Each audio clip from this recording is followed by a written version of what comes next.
Assalamualaikum warahmatullahi wabarakatuh. Waalaikumsalam. Alhamdulillah Nabi Mustafa Sayyidina wa Habibina wa Sayyidina Muhammad wa ala alihi wa sahbihi wa ahlihi wa jami'il anbiya wal mursalin wa syuhada was-shalihin wa al-mu'minin ila dunya wa al-Fatihah. A'udzu billahi minasy syaithanir rajim. Bismillahirrahmanirrahim. Alhamdulillahi rabbil alamin. Ar-Rahmanir Rahim. Maliki yaumiddin. Iyyaka na'budu wa iyyaka nasta'in. Ihdinas siratal mustaqim. Siratal ladzina an'amta 'alaihim ghairil maghdubi 'alaihim waladdallin.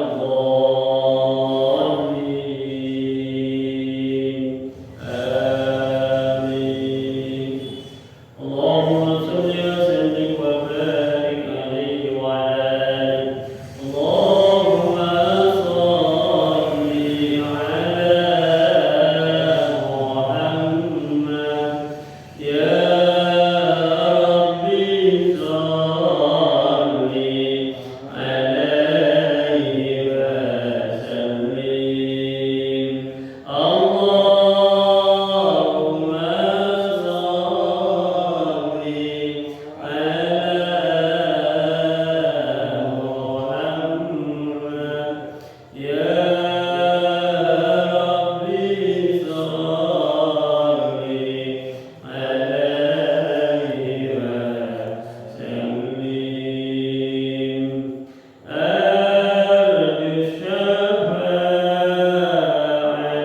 min Muhammad. Lau kuntu artakibul muharram. Allahumma shalli 'ala Muhammad. Ya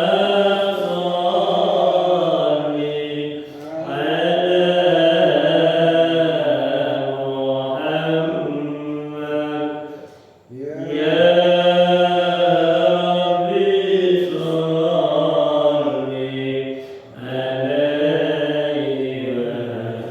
sallim.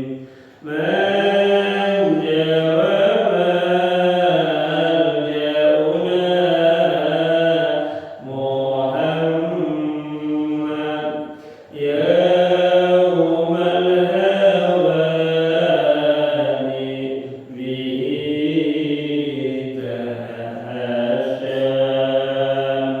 Allahumma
besok mendapatkan syafaat dari Rasulullah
iman, kemudian mereka diamanati oleh Allah, diberi ilmu pengetahuan.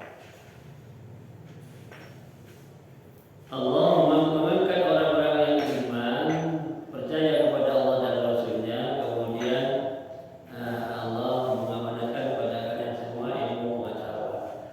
Walladzina utul ilma darajat, diangkat derajatnya setinggi-tingginya, bukan hanya di dunia tetapi juga yang utama adalah besok di akhirat. Jadi kalau kapasitasnya orang yang mendapatkan amanat ilmu pengetahuan, khususnya ilmu agama yang Allah ridhoi itu, kemudian dia amalkan, dimanfaatkan, bukan hanya dirinya sendiri tetapi juga orang lain mengamalkan hasil daripada ilmu yang bermanfaat, maka Allah akan membalas pahala yang sangat besar bagi orang yang diamanati ilmu. Oleh sebab itu, di dalam bahasa yang lebih simpel itu, Allah itu memuliakan hambanya yang punya ilmu. Makanya umat Islam dihimbau supaya senantiasa menyampaikan hukum-hukum Allah itu, yang kebetulan sudah diamanatkan oleh Allah kepada hambanya Nabi Muhammad SAW, supaya ilmu yang Allah titipkan pada Nabi Muhammad itu bukan hanya untuk beliau tetapi untuk kita semua. Sama juga berkelanjutan, kita biasanya mendapatkan barokah dari Allah, diamanati pengetahuan, khususnya ilmu agama. Sebisa mungkin kita bisa mengamalkan sendiri, tapi juga ditularkan kepada saudara-saudara kita supaya lebih luas manfaatnya, bukan hanya untuk ente kita masing-masing. Bapak-bapak, ibu-ibu, hadirin hadirat yang dimuliakan Allah, sudah banyak sabda Nabi berkaitan dengan ilmu pengetahuan itu. Misalnya Nabi mengatakan, man salaka tariqan yaltamisu fihi ilman sahalallahu lahu tariqan ilal jannah. Ini hadis populer. Barang siapa yang pergi keluar dari rumahnya menuju ke tempat yang lain, tujuan tempat yang dituju itu dia mendapatkan ilmu pengetahuan, maka kata Nabi, Allah memudahkan baginya jalan menuju surga. Masalah kata tariqan yaltamisu fihi ilman sahalallahu lahu tariqan ilal jannah. Luar biasa ya. Hanya kita misalnya dari rumah keluar, mau silaturahmi, mau mengunjungi saudara di daerah di mana kita menuju ke sana, kemudian di sana tahu-tahu kita mendapatkan tambahan ilmu yang diridhoi oleh Allah. Maksudnya ilmu yang bermanfaat, lalu kita amalkan. Ini kata Nabi tadi, hadisnya, Allah akan memudahkan diri kita itu jalan menuju surga. Sebab jalan yang dituju ke tempat di mana kita menuju ke sana itu kan terlambang dari pemberangkatan diri kita dari rumah. Dilanjutkan oleh Allah, jalan menuju ke surga bagi kita itu akan didapat dengan mudah, karena jalan yang pertama tadi itu menimbulkan manfaat besar. Begitu menuju tempat di mana kita tuju, di sana ada ilmu yang kita terima, misalnya dari teman, dari saudara, di mana kita mendapatkan manfaat ilmu itu.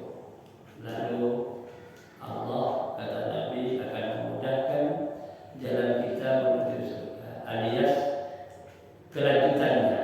Setelah itu mungkin lebih banyak tindakan kita itu hal-hal yang positif, sehingga tidak menyulitkan untuk diri kita melakukan hal-hal yang positif. Kerja banyak tindakan yang positif, lalu untuk menuju ke surga itu ya lebih cepat dan lebih mudah. Nah, di sini hadis yang sederhana berkaitan dengan amanat Allah tadi yang diberikan kepada hamba-Nya yang iman, kemudian diangkat derajatnya karena dia oleh Allah bukan hanya diamanati keyakinan, tetapi diamanati ilmu pengetahuan. Bapak-bapak, ibu-ibu yang berbahagia, kalau dibahas tentang keistimewaan ilmu pengetahuan ini, bukan hanya di dalam Al-Quran, tapi juga hadis-hadis Nabi banyak sekali. Kemudian dawuh-dawuh dari para ulama sebagai pencerahan dijelaskan sedemikian rupa.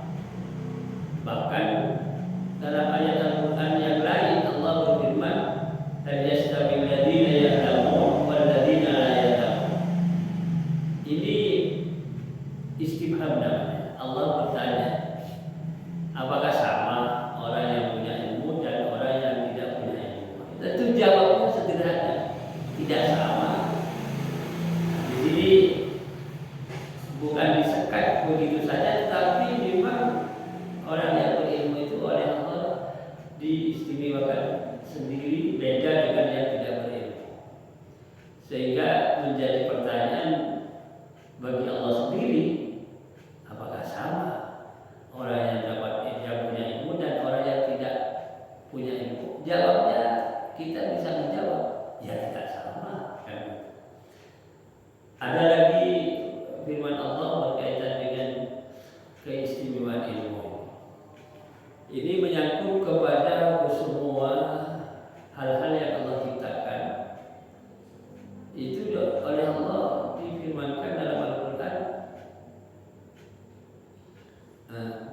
bahwa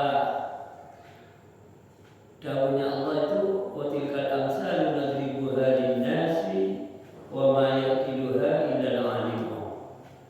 Itulah contoh-contoh yang saya buat itu. Apa saja yang saya buat itu sebagai contoh itu bermanfaat tentu bagi orang-orang yang mau memahami tentu. Tetapi firman Allah ini umum. Bertilkal amsal nadribuha lin-nas. Itulah contoh-contoh bagi manusia saya buat agar bisa diambil suri teladan, ya, contoh dari Allah apa saja, termasuk Allah menciptakan makhluk dua jenis, ada lelaki, ada perempuan. Kalau keadaan ada siang, ada malam, misalnya gitu. Kalau hal-hal yang berkaitan dengan tindakan, ada baik, ada jelek, kan begitu. Itu ciptaan dari Allah. Bahkan binatang yang halal dengan yang haram diciptakan oleh Allah, dua-duanya. Ada sapi, kambing, ayam, kerbau, misalnya. Ini halal, tapi ada binatang yang Allah sengaja menciptakan juga najis, babi, celeng misalnya. Contohnya, ini watilkal amsal. Ini ciptaan dari Allah.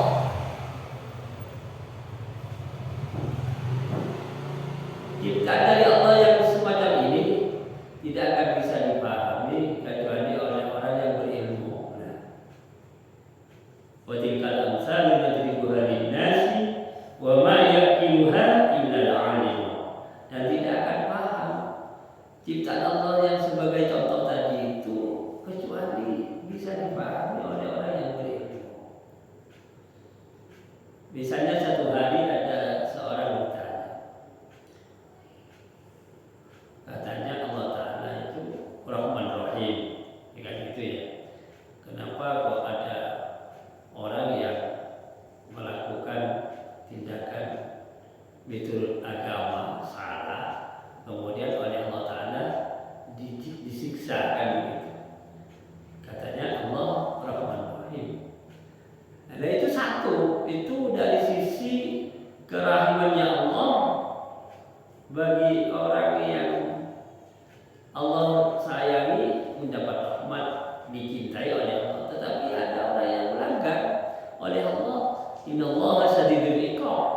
Allah sangat dahsyat siksaannya kepada orang yang melanggar aturan Allah. Berarti ada dua. Ada satu sisi Allah merahmati hambanya, tapi di sisi yang lain Allah menyiksa seorang yang melanggar. Ini kan dua. Nah, ada lagi yang tanya, kenapa Allah menciptakan sesuatu yang dilarang awal diri, misalnya makan babi, kok dilarang? Allah menciptakan sendiri kok malah dilarang awal diri? Anjing misalnya, kok malah dilarang? Padahal Allah menciptakan anjing. Ada yang bertanya begitu. Nah itu harus dijawab, diberi pemahaman bahwa Allah itu memberi contoh kepada awal diri, inilah yang kamu itu tidak boleh makan. Kalau Allah diciptakan binatang haram, babi, katakan begitu. Allah menciptakan binatang haram, najis, anjing. Ini contoh dari Allah. Contoh kalau kamu makan ini haram, tidak boleh. Kalau ini sapi, kambing, ini contoh dari Allah. Kalau Allah mencontohkan pada kamu yang halal ini. Jadi Allah Ta'ala wa tilkal amsal nadribuha linnas. Inilah contoh. Semua contoh-contoh yang Allah ciptakan itu saya buat untuk manusia. Tetapi juga mohon maaf, tidak semua manusia mau memahami itu, dijadikan apa? Didispensasi, kecuali orang yang berilmu. Nah di sini letak pentingnya kita berilmu supaya tahu bahwa Allah yang menciptakan hal-hal yang ada di depan kita itu kita bisa memilah dan memilih, kan gitu. Ini boleh kita lakukan, ini jangan kita lakukan. Ini boleh kita makan, ini jangan kita makan. Ini semua wajib kita dari beraliasi wa ma yaqiluha illa nahnu.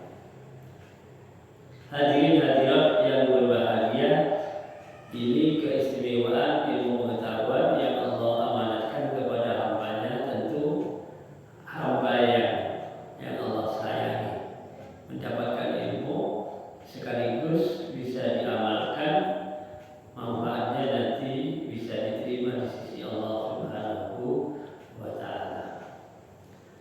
Kemudian supaya kita lebih luas bahwa malaikat itu oleh Allah Ta'ala diperintah untuk menghormat Nabi Adam. Kenapa malaikat kok diperintah oleh Allah untuk menghormat? Bahasanya sujud bahkan, supaya malaikat sujud kepada Nabi Adam. Tetapi sujudnya di situ bukan sujud menyembah, tapi menghormat. Nah di sini yang perlu kita paham, kita memahami juga kata-kata sujud itu orang Jawa bilang sujud kepada kedua orang tua.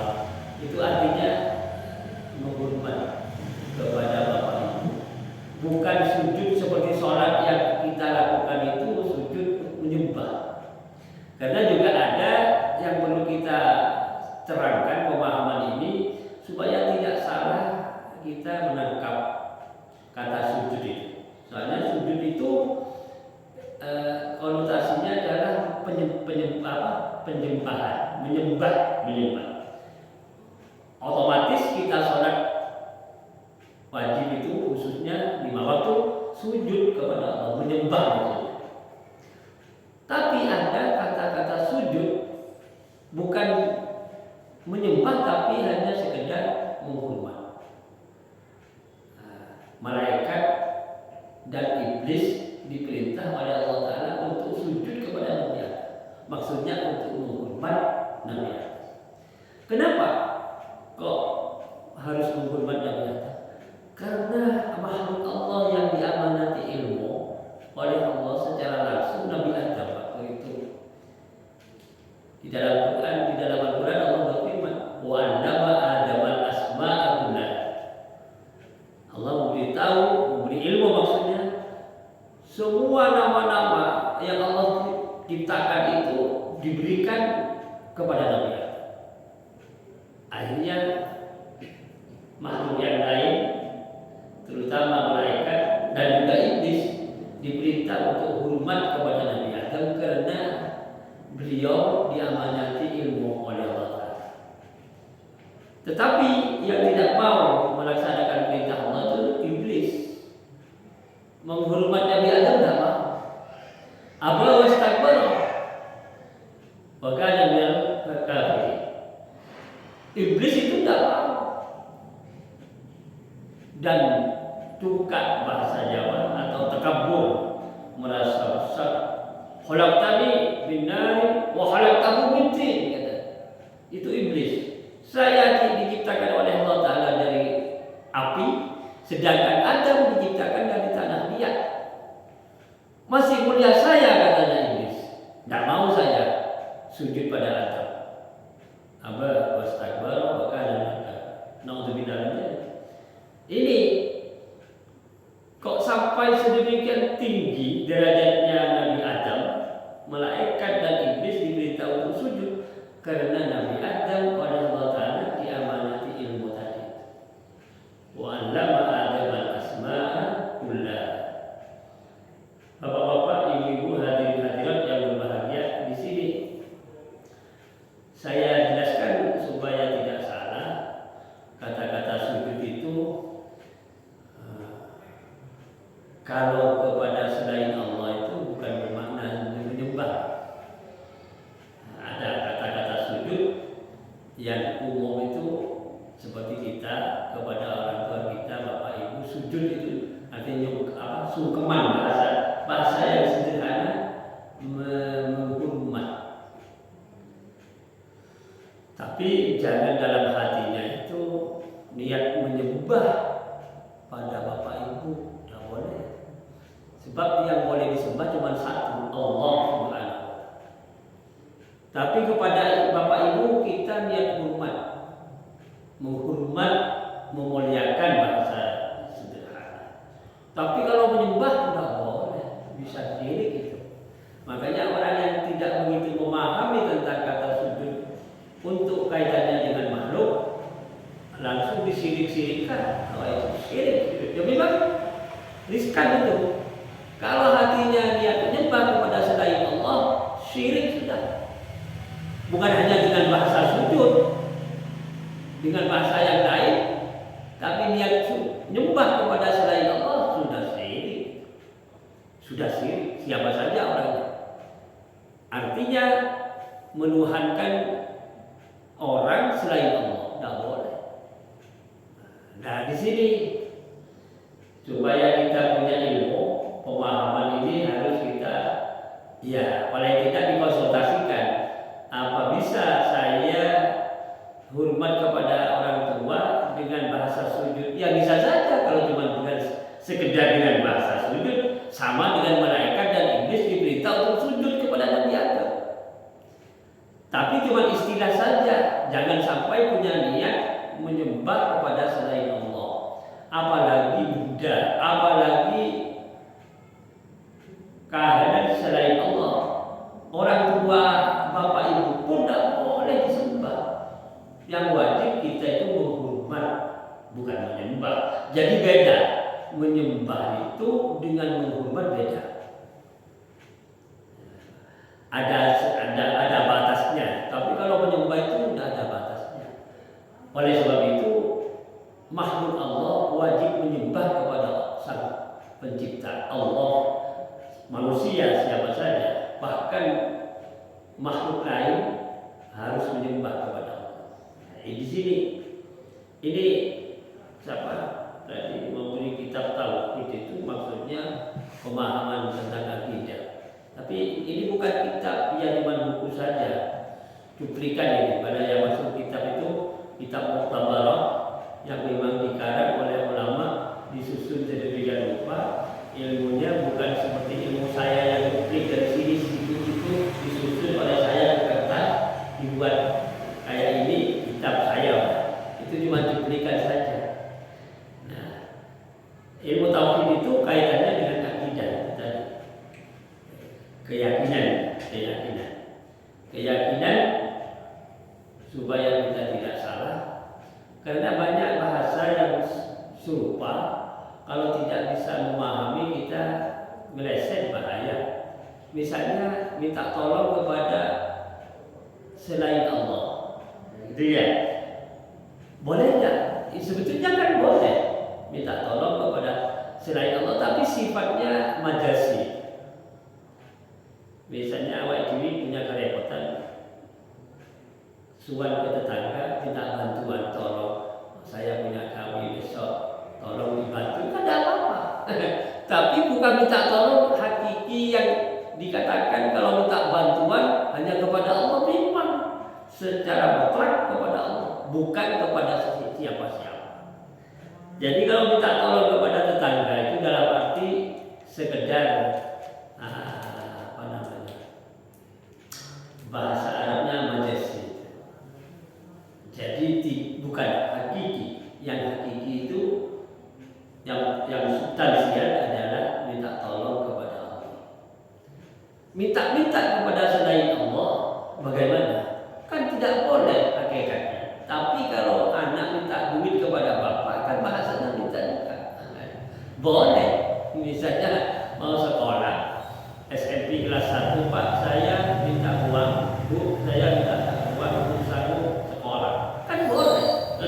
Tapi bukan minta langsung secara hakiki, bukan minta kecuali kepada Allah. Kalau kepada Allah memang secara hakiki, kalau kepada orang lain mintanya majasi. Ini yang perlu dipahami. Ini juga kaitannya dengan ilmu pengetahuan, supaya kita tidak salah. Karena kalau bahasa yang umum itu minta-minta kepada selain Allah syirik. Iya memang kalau hakikatnya begitu syirik. Jadi minta satu-satunya yang harus saya mintai bapak ibu, selainnya tidak ada, itu kan sudah syirik itu. Minta itu kepada Allah, hakikatnya begitu.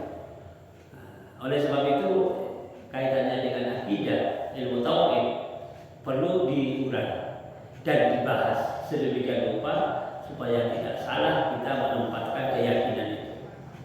Makanya ilmu keyakinan ini, ilmu akidah ini perlu dipelajari supaya tidak salah.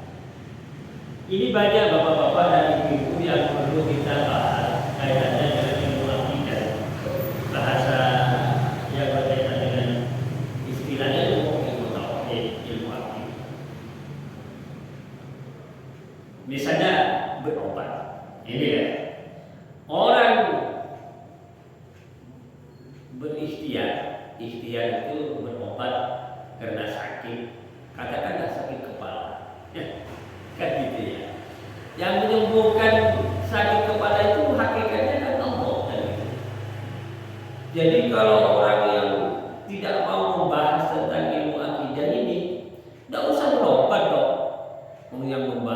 Yang memberi penyembuhan Allah, bukan budrek, kan begitu. Nah, ini supaya kita tahu keyakinan berkaitan dengan obat tadi itu memang oleh Allah Ta'ala suruh ikhtiar wajib.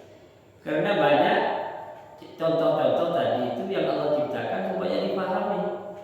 Wa tilkal amsal nadribuha linnas wa ma yaqiduha illa. Di sini pentingnya ini. Bagaimana keyakinannya orang yang berobat? Ya, obat itu sekedar ikhtiar kita melalui media itu saja, dan sifatnya kalau yang lebih substansial pemahaman ilmu akidah. Ada saya sakit kepala, beli budrek ini, lalu saya minum, kemudian ringan, reda sakit kepala saya karena tadi minum budrek. Keyakinan yang benar, takdir Allah menyembuhkan kepala saya itu, budrek itu hanya menyamai takdir Allah, bersamaan itu. Allah menakdirkan kepala saya sembuh, waktu itu bersamaan dengan masuknya bujai ke mulut saya, ke perut saya. Itu ilmu akidah. Masih disalahkan juga oleh ulama mutakallimin, ulama ahli tauhid, ahli akidah kalau dikatakan sebab. Yang betul itu hanya sekedar bersamaan. Bujai masuk ke perut saya bersamaan dengan takdirnya Allah meringankan kepala saya. Itu harus diperinci yang lebih positif pemahaman. Nah ini kalau tidak mau belajar pemahaman ini kan sulit sekali itu. Paling ngomongnya yang lebih gampang, pokoknya minum bujai, mari kan gitu. Lalu dipahami oleh awam, masyarakat awam, berarti bujai menyembuhkan marinya kepala kan gitu. Ya kan gitu. Hakikatnya bukan bujai yang menyembuhkan, Allah kan begitu. Nah ini ilmu akidah masalah. Jadi bagaimana kalau ingin dijelaskan Allah menyembuhkan kepala saya yang mengeluh yang sakit ini kebetulan bersamaan dengan masuknya bujai ke perut saya. Ini yang lebih pas. Tapi kalau dikatakan sebab bujai itu pasti salah, kurang pas. Berarti Allah memberi takdir itu masih menunggu sebab gitu. Tidak begitu. Allah Ta'ala menakdirkan tanpa macam-macam. Allah mentakdir seseorang tanpa macam-macam, tanpa sebab lain, gitu loh. Jadi kalau pakai sebab itu disalahkan oleh ahli ilmu kalam. Bapak-bapak dan ibu-ibu yang berbahagia, banyak yang perlu dibahas kaitannya dengan keyakinan. Ini juga bagian dari ilmu yang harus dipelajari. Garis besarnya sudah saya pernah menyampaikan bahwa ilmu dalam agama Islam itu ada 3 yang wajib dipelajari. 1 ilmu syariat, tata cara kita beribadah, tata cara kita berinteraksi dengan masyarakat, ilmu syariat. Yang kedua ilmu akidah, berkaitan dengan keyakinan tadi. Antara lain yang saya bahas tadi. Nabi Adam diperintahkan oleh Allah, malaikat dan iblis untuk sujud. Saya ulangi ya, untuk sujud.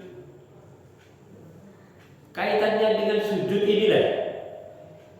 Kalau dibahas secara bahasa, sujud itu kan menyembah.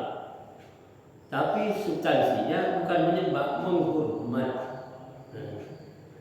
Menghormat Nabi Adam, malaikat. Karena Allah Ta'ala mengamanatkan ilmu kepada Nabi Adam, ilmu itu derajatnya sangat tinggi. Begitu orang diamanati ilmu yang mulia tadi, orangnya ikut mulia. Gitu, ceritanya begitu. Yang ketiga, ilmu akhlak. Bahasa yang lebih spesifik, ilmu tasawuf. Tata cara kita kalau lebih Jawa itu unggah awal bumi dengan Allah, tasawuf. Maksudnya hati kita biar bagus. Tazkiyatul qulub, membersihkan hati itu lewat ilmu tasawuf. Karena hati kita itu diliputi dengan sifat-sifat ya kemanusiaan tadi, takabur, hasud, zalim, iri hati, sum'ah, pamer dan seterusnya. Itu ada dalam hati. Itu lewat ilmu tasawuf itu insya Allah kalau toh ada itu tidak begitu batal, sangat batal. Langsung ingat, oh hati tidak boleh punya hasud kepada orang lain, kepada teman, karena hatinya. Kalau yang populer iri hati, kayak gitu. Naudzubillah min dzalik. Jadi ilmu agama yang diwajibkan kepada kita 3 macam itu menyangkut lahir, batin. Dari 3 macam ilmu tadi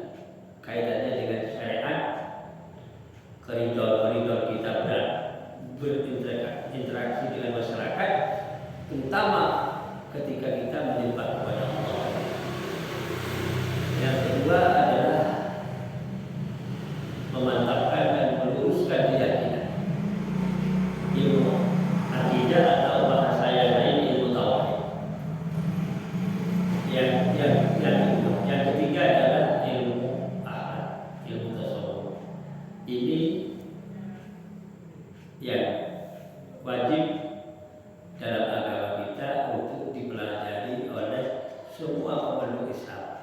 Wa ta'allaman ilman yusahhihu ta'atan wa aqidatan wa muzakkiyal qalbi skula. Adalah benar-benar kamu mempelajari ilmu pengetahuan yang bisa mengesahkan Anda itu beribadah. Ini garis besarnya. Itu disebut ilmu syariat. Wa ta'allaman ilman yusahhihu ta'atan. Adalah kamu betul-betul mempelajari ilmu yang bisa mengesahkan kamu taat kepada Allah. Sah sholatnya, sah. Kebetulan sholatnya dilaksanakan sesuai dengan waktu yang ditentukan. Misalnya zuhur, sholat di waktu zuhur. Sholat zuhur kok sholatnya di luar waktu zuhur. Nah, misalnya jam 11 sholat zuhur ya dasar. Ini contohnya gampang. Kalau mau sholat dia harus suci dari hadas kecil, wudhu dulu kan. Sholat kok tanpa berwudhu, dia dasar sholat. Ini namanya ilmu syariat. Wa ta'allaman ilman yusahhihu ta'atan. Adalah kamu betul-betul mempelajari ilmu yang bisa mengesahkan kamu taat kepada Allah. Ini garis besarnya taat. Ya juga yang berkaitan dengan interaksi kita dengan masyarakat itu juga ada ilmunya. Jual beli, sewa menyewa, bahkan akad nikah itu ya kan gitu. Kan berkaitan dengan masyarakat. Itu ada ilmunya, namanya ilmu syariat. Harus dipelajari bagaimana caranya kita jual, bagaimana kalau beli, bagaimana kalau kontrak barang, kontrak rumah, kontrak mobil dan seterusnya. Bagaimana kalau akad nikah, prosesnya bagaimana dan seterusnya. Nah ini kaitannya dengan ilmu yang disebut ilmu syariat. Yang lebih substansial agak jauh pemahamannya ya ilmu akidah ini, karena kaitannya dengan keyakinan. Keyakinan itu ada dalam hati, bukan di tempat luar, di luar, bukan di dalam hati. Hati itu tidak ada yang bisa tahu kecuali Allah saja kan? Ya, yang hati ini Allah yang tahu, dirinya sendiri tentu. Orang yang punya hati itu kan begitu. Nah, makanya di sini penting hati itu harus fungsinya sesuai dengan yang dituntut oleh agama, kan begitu. Kalau sholat harus niat, nah niat itu dalam hati. Nah kalau niat kok ngomong usolli fardal maghribi, nah itu di mulut itu kalau bahasa ditunjuk dari kitab itu mulut ngomong itu memperkuat hatinya. Makanya bahasa usolli itu harus dipahami oleh yang ngomong usolli. Usolli itu niat ingsun sholat. Andainya tidak diomongkan usolli tidak apa-apa, tapi hatinya ngomong niat ingsun sholat maghrib fardu lillahi ta'ala misalnya. Dan ngomong usolli tidak disuarakan usolli, tidak, tapi hatinya niat ingsun sholat maghrib makmuman misalnya.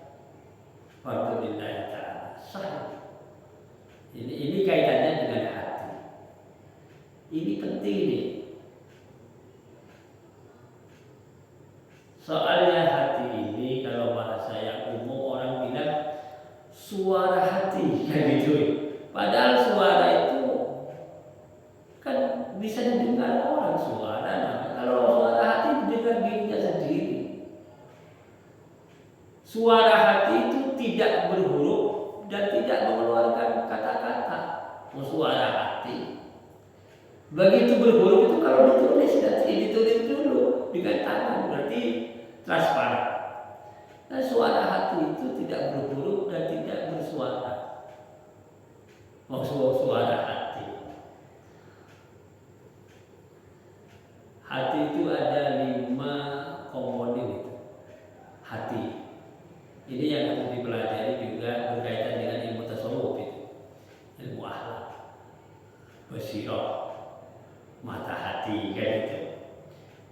Kemudian fuad itu pertanggungan jawab hati, nyetak bahasa saya. Kemudian ada yang namanya asra domir itu dalam hati itu tersimpan kertek misalnya itu domir namanya. Jadi basirah mata hati, fuad nanti ini api, ini elek, inilah kerjakan, ini tidak, itu fuadnya. Kalau domir itu yang tadi disebut oleh umum itu suara hati. Domirnya. Terus yang terakhir, yang keempat adalah asrar. Asrar itu rahasia, menimbulkan isyarat. Kalau basirah, fuad, domir sudah menyatu pada hati seseorang, timbul asrar. Asrar itu bukan menangkap radar atau internet gitu, bukan. Itu asrar itu rahasia dari Allah. Kalau bahasa Al-Qur'annya begini, wa may yu'tal hikmata faqad utiya khairan katsiran. Ahli hikmah. Besok akan terjadi begini-begini. Ada orang yang begini.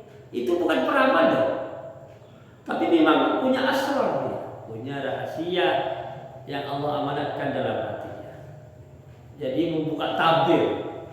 Karena memang tadi itu basirah, domir, fuad ada pada hati. Asrar. Yang kelima, lataif. Lataif itu latif.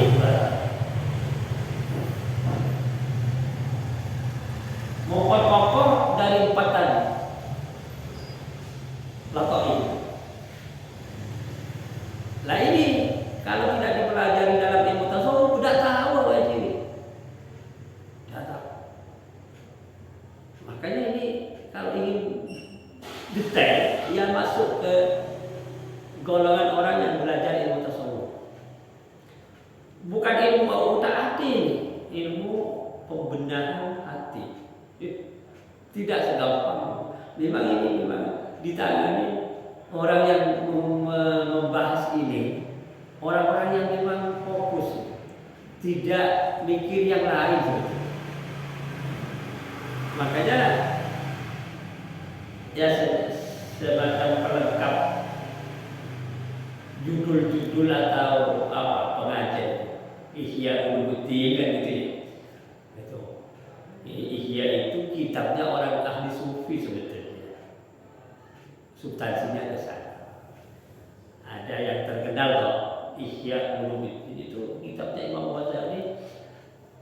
Bahasa yang sederhana, kalau saya lebih fokus itu materinya orang yang nggak tahu duit itu. Materinya orang yang nggak tahu harta.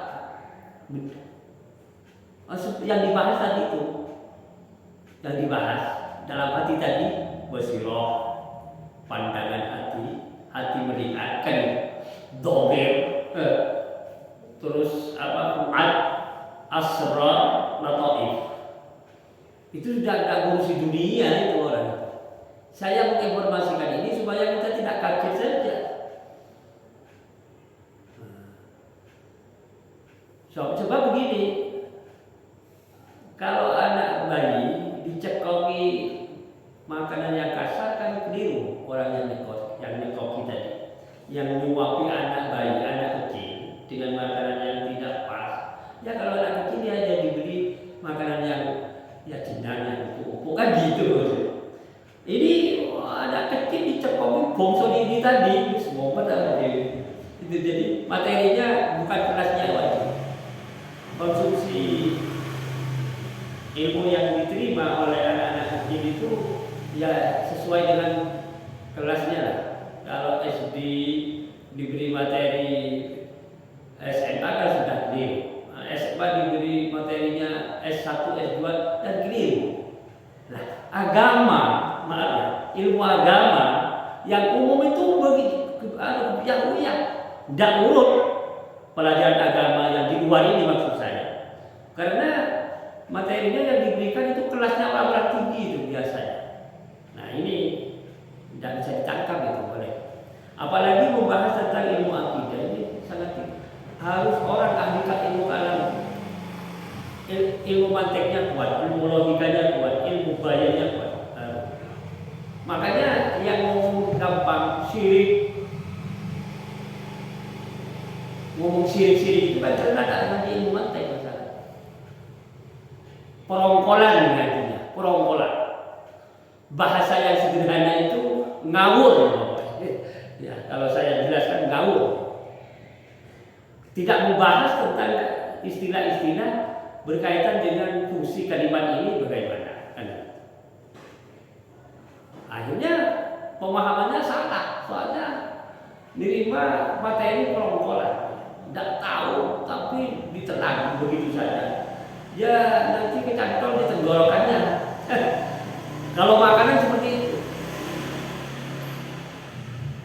makanan yang diberikan kepada anak kecil itu kalau tidak sesuai kan bahaya, bisa mati ada ya, kan begitu. Sama materi agama, lebih-lebih tentang ilmu akidah ini banyak yang diberikan oleh orang-orang yang dimaksud saya itu seharusnya bukan dia yang mengkonsumsi, tapi dia yang langsung akhirnya menyalahkan orang ente-entean. Semua salah. Akhirnya karena memang itu tadi materinya yang diterima itu orang-orang. Yang ketiga adalah ilmu tasawuf tadi. Ilmu tasawuf ini memang harus sedikit banyak. Kalau ingin gampang, langsung yang gampang, langsung ke praktek kepada kita apa perilakunya orang yang ahli sufi itu kayak apa, itu dicontoh. Tapi perilakunya tidak lebih dari itu loh, bukan membahas tentang teori ilmu pengetahuan, tapi praktek itu saja. Sebab kalau masuk ke urusan penjelasan, kalau awal itu tidak tahu jalurnya akan membuat kita. Lebih-lebih itu tadi kitabnya Ihya Ulumuddin. Wah, ini mohon maaf panjang-panjang pembahasan. Bukan saya melarang, tidak. Ini jangan dipahami. Quran itu isinya. Quran kan kitab nomor 1 paling top, dan kalimatnya itu penuh sastra, kata-kata Quran. Jadi tidak gampang itu Quran. Apalagi kaitannya dengan ilmu akidah, kaitannya dengan ilmu akhlak. Itu kalau bukan orang ahlinya, nanti pemahaman Quran itu ya tidak bisa, paling terjemahan saja. Terjemahan itu adalah bahasa Arab dipindah ke bahasa Jawa, terjemahan Jawa. Misalnya kitab Al-Ibris yang disusun oleh Kiai Bisri Mustafa, itu kan tafsir Al-Ibris itu terjemahannya tembung Jawa, bahasa Jawa. Yang umum dipakai terjemahannya bahasa Indonesia untuk orang Indonesia. Ini kalau ditelusuri terjemahan dengan bahasa Arab yang redaksi Quran itu, mustaqnya kalimatnya susunan kata per kata. Kalau dengan bahasa Indonesianya itu kawalak-walik, banyak itu. Jadi ini kata kerja, jadi kata apa namanya objek. Jadi kawalak-walik. Prinsipnya terjemahan itu bagaimana ini ayat disampaikan kepada orang yang mudah menerimanya, kan begitu. Orang yang menerjemah juga mudah mengomongkan, mengutarakan dengan cara yang mudah. Terus yang menerima mudah juga menerimanya dengan bahasa yang disusun rapi terjemahan tadi. Substansinya bukan seperti itu, cuman bagaimana caranya dia menyampaikan dengan bahasa yang gampang, terus yang mendengar bisa menerima dan yang mudah, dengan mudah, kan begitu. Garis besarnya begitu terjemahan, sehingga tidak ikut aturan yang ada dalam tata bahasa Arab. Nah, ini saya sampaikan begini. Contohnya, ini tak kasih contoh saja. Ada kalimat yang populer. Kalimat itu populer.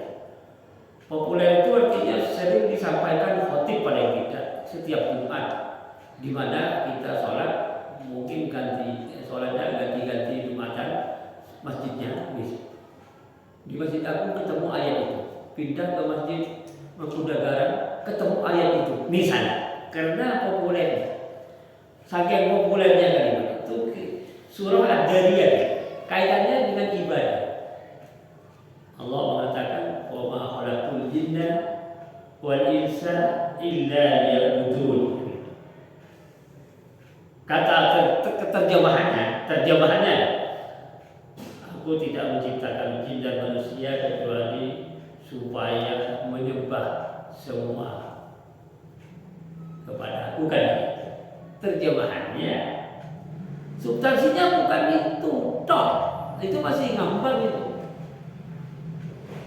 Substansi ayat itu bukan supaya menyembah kepadaku, toh itu bukan. Itu bukan makna supaya bahkan. Jadi sudah bertentangan supaya dengan maksud ayat, karena bahasa supaya itu mudah diterima, mudah diomongkan oleh penerjemah. Yang mendengarkan mudah menerima supaya, tapi cuma sekedar supaya, tidak lebih dari itu. Padahal ayat itu bukan begitu maknanya yang sebenarnya. Dan aku tidak menciptakan jin dan manusia, melainkan puncaknya. Soalnya linya itu makna lilghayah, bukan liljurud. Kalau liljurud supaya, tapi kalau lilghayah maknanya puncak, melainkan top-topnya menyembah. Kan lebih daripada sekedar supaya. Jadi salah, yang kurang pas saja. Menerjemah itu kurang pas dengan maknanya, kalimatnya, hurufnya. Saya sampaikan begitu itu berdasarkan ilmu pengetahuan dari berbagai disiplin ilmu untuk menjelaskan ayat ini satu ayat. Soalnya penekanannya lebih daripada sekedar supaya. Terus dari sisi ilmu akidah, kalau dimaknai supaya berarti Allah menginginkan sesuatu dari hamba. Kan salah lagi itu. Kalau dimaknai supaya, terjemahnya supaya berarti Allah mengharapkan sesuatu dari hamba. Tambah salah maka. Nah di sini, jadi dua faktor ini saya jelaskan supaya kita memahami. Kalau kalimat ini diterjemah dengan kata supaya, melainkan supaya menyembah, satu salah kalimatnya salah diartikan supaya. Dua, mengundang kesalahan akidah. berarti Allah mengharap sesuatu dari orang lain. Saya berdiskusikan dengan orang yang alim. Akhirnya bukan sepakat lagi karena memang begitu katanya. Memang begitu. Kalau begini mungkin ya kurang pas. Kalau dimaknakan wa ma khalaqtul jinna wal insa illa liya'budun. Bahkan diartikan begini. Apa gunanya Allah menciptakan manusia? Ayatnya ini kurang pas juga itu. Bukan ini ya, tapi ayatnya gunanya Allah menciptakan manusia Al-Muluk ayat 2. Bukan Ad-Dariyat ayat 53. Ini 53 apa di mana? Tambah keliru lagi kalau dibahas Basul Masail itu tentang ilmu berkaitan dengan ayat Quran yang dikatakan ilmu tafsir. Kalau Allah menciptakan manusia gunanya diartikan supaya menebak, malah keliru, tidak pas. Tapi kalau ayat Al-Muluk ayat 2, alladzi khalaqal mauta wal hayata liyabluwakum, lah ini pas ya. Liyabluwakum bukan menebak, tapi Allah memberi testing, ujian kepada manusia. Diciptakan manusia itu manusia diamanati menjadi hamba Allah yang menerima ujian dari Allah. Liyabluwakum ayyukum ahsanu amala. Siapa yang lebih baik tindakannya. Itu pas itu. Ini sudah dibahas dulu dengan orang-orang yang ahli. Nah kalau publik sekarang banyak yang nggak tahu. Ayatnya baru ini ada lihat terus. Tidak pernah menyinggung tentang Al-Muluk ayat 2. Gunanya Allah menciptakan manusia. Gunanya Allah menciptakan manusia adalah Al-Muluk tabarakillah. Tabarakalladzi biyadihi mulku wa ala kulli syai'in qadir alladzi khalaqal mauta wal hayata liyabluwakum ayyukum ahsanu amala. Ini gunanya Allah menciptakan manusia. Kalau mau cari dalilnya maksudnya. Tapi gunanya Allah menciptakan manusia dalilnya pakai ajariyat. Wa ma khalaqtul jinna wal insa illa kurang pas itu. Argumennya kurang pas. Nah, di sini ilmu pengetahuan perlunya supaya kita solusinya dari Quran begini toh. Solusinya dari hadis begini. Saya kira itu gambaran sekilas dari saya. Mudah-mudahan ada manfaatnya bagi kita semua untuk bisa mengamalkan apa yang Allah amanatkan, khususnya agama